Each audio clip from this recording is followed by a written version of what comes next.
Eldar, turn 3. Movement phase, the scouts shuffled over because they are now way out of range of everything. My stunned Falcon moved back. The Fire Dragons shuffled over because they're going to transfer into it in the next one. These guys fell back.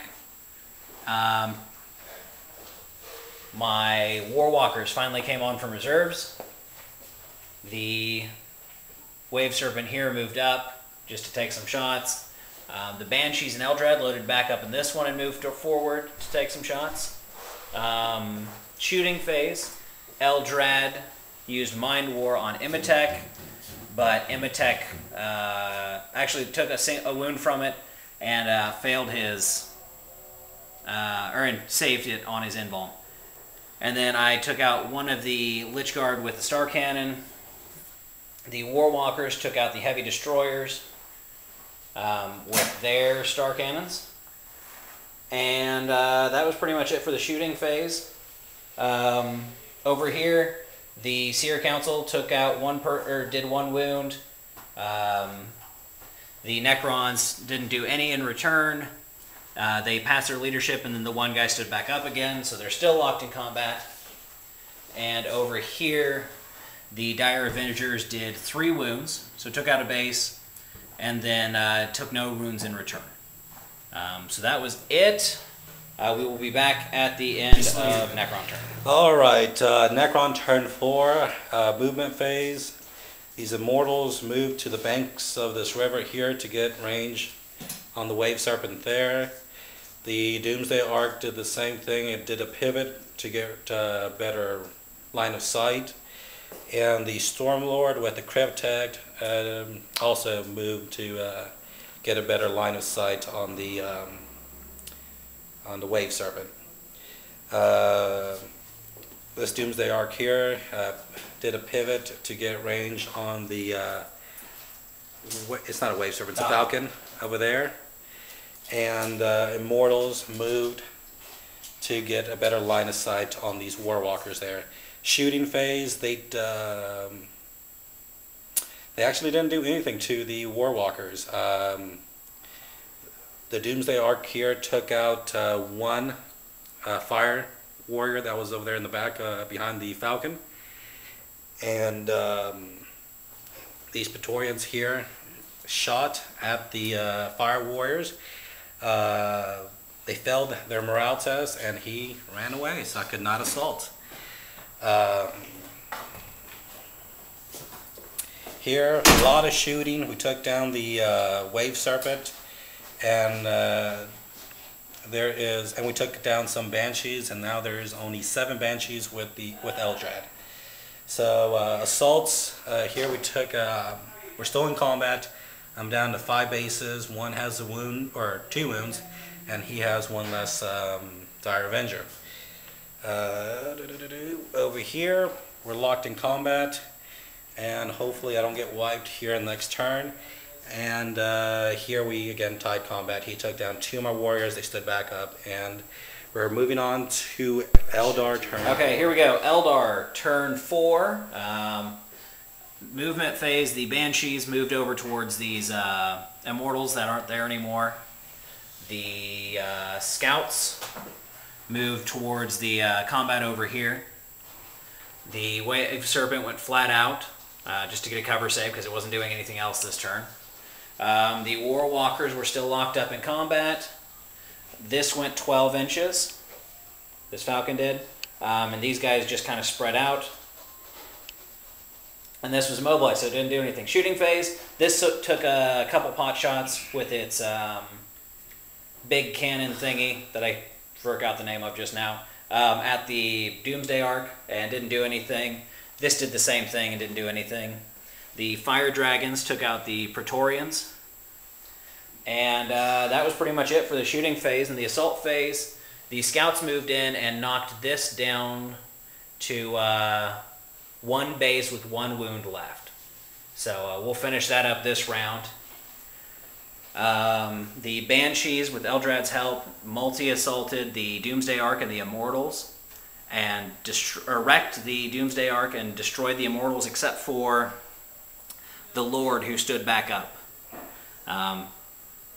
And the Warwalkers over here basically tied combat with the Immortals, and it was push combat over here. So that was it for Eldar turn 4. We'll be back at the end of Necron's turn. Alright, Necron turn 5.